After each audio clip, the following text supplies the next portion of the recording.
What is going on, Raptors Nation? It is Luca here back with another post-game video. Hope you're all doing well. The Toronto Raptors, following their controversial game against the Lakers, which got a lot of attention.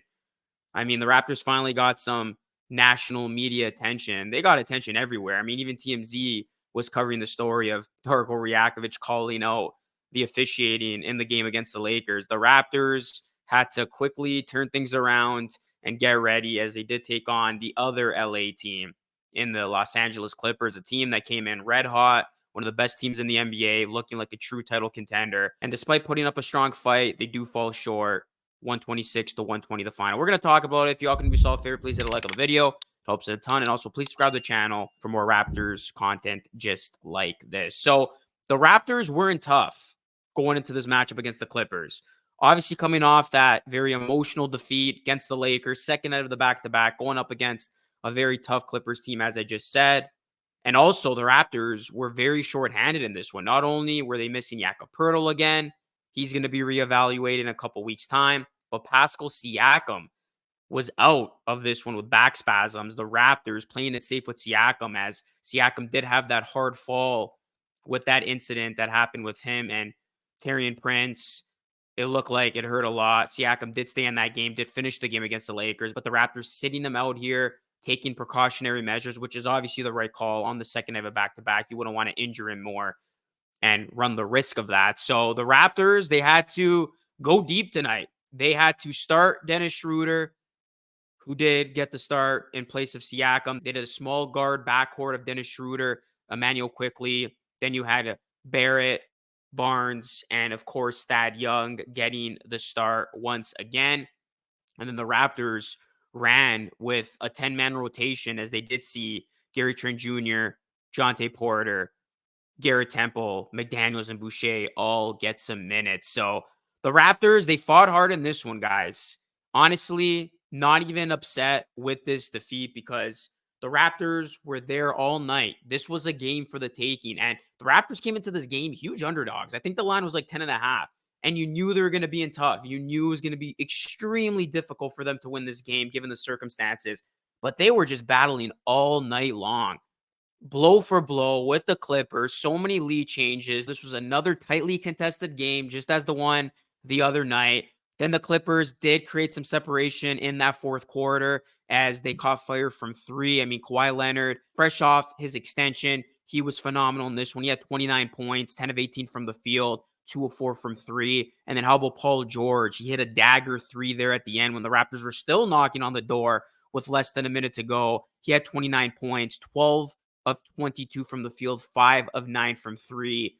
The Clippers got some star play in this one from George and Leonard, as Harden had 14, Mann had 13, and then Norman Powell, ex-Raptor, of course, had 13. So the ex-Raptors did some damage in this one against Toronto, but the Raptors, they hung in tough, and it was in thanks in large part to RJ Barrett, Emmanuel Quickly, and Dennis Schroeder. Let's first start with Quickly and Barrett. I mean, I cannot say enough good things about these guys. They have really elevated their game since coming to Toronto, and they are really seizing the opportunity ahead of them. Both of these guys have been fantastic since coming on over in the OG trade.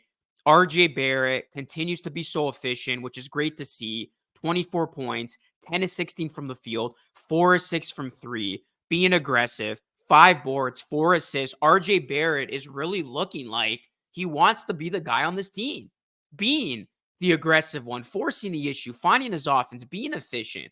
RJ has completely revitalized himself with the Raptors. And then Quickly, in 36 minutes, 25 points, 7 of 16 from the field, 2 of 4 from three. Even when it looked like this game was starting to get away from the Raptors late in the fourth, Quickly fighting hard, getting a bucket. He had 6 assists, 4 rebounds. So I thought both of their compete levels were just unbelievable. They were not backing down, and they were trying to wilt the Raptors to victory. And then you got to give a ton of credit to a guy in Dennis Schroeder. A lot of people had negative things to say about Schroeder, but he has been great since the starting lineup change. Well, he did get the start in this one, and he was good for the Raptors. 22 points, 8 of 13 from the field. Did struggle from 3, 1 of 5, but got to the foul line 5 times, making all 5 free throws, 4 assists. Schroeder really gave the Raptors a much needed offensive boost, missing Siakam. So Schroeder was the guy that gave 20 plus. And then Gary Trent Jr. from off the bench had 12. And then Jonte Porter, man, he was winning everybody over in the first part of this game. 9 points in his first 8 minutes, 7 rebounds, 4 assists, winning a rotation spot with his play. I mean, Jonte Porter, he looked good, especially in that first half. I know second half he kind of came back to reality a bit, but Jonte Porter has just been really, really sound in the minutes that he is getting as of late. And, he's looking like a guy who can officially crack a rotation spot if he continues this type of play. Because on a night like tonight, Porter was definitely playing a lot better than Chris Boucher. And we knew the Raptors were already very shorthanded with their front court depth, not having Pirtle. And then it was really thin with not having Siakam. And obviously Koloko is still out as well. So if Porter continues to look good in his minutes, he's going to work his way into this rotation a lot more. And then we did see McDaniels, 13 minutes, didn't play that well, 2 points. Garrett Temple, 3 points in 8 minutes. And then I wanted to save Scottie Barnes for last because, look, I just said I'm not upset with this loss, schedule loss. Raptors took it to a team who I believe is a legitimate championship contender, one of the best teams in the league. I'm super high on the Clippers. If you know me, you know that's the case. But I wanted to see more from Scottie because we keep talking about how this is inevitably going to be Scottie Barnes' team if the Raptors do decide to trade Siakam, as the Siakam trade rumors are getting really hot. And this was an opportunity for Scottie to show us, give us a glimpse of that. And I thought Scottie Barnes looked very, very gassed, very tired. A lot of fatigue from the night before, as Barnes only scored 12 points, 5 of 10 from the field, tried to get going there a little bit, beginning of the fourth, they get to the free throw line, but 1 of 5 from 3, once again struggling from 3, 6 assists, 7 rebounds. He was a -9. So I'm not going to get super hard on him, but all I'm saying is this. I wanted to see more from Barnes, especially in a situation like this, because the future is going to be around Barnes, Barrett, and Quickly. And for the most part, I mean, Barbecue has been awesome. So Barnes with a bit of an off game here. Barrett, Quickly remain absolutely great in what we've seen from them overall. And look, yes, this is a loss. Yes, the Raptors have lost 2 in a row now. And, they're going to be tough in their next game against the Jazz, who are surprisingly hot all of a sudden. But this new look Raptors team, they have been playing much better. They've been playing hard. And the energy has just been night and day. Like, the Raptors have been competitive in all of these games. The only blunder on this new look Raptors team resume was that first half against the Kings. And that was a game in which they almost won. But you look at how this team has played overall, guys, there's a lot of good things to build on.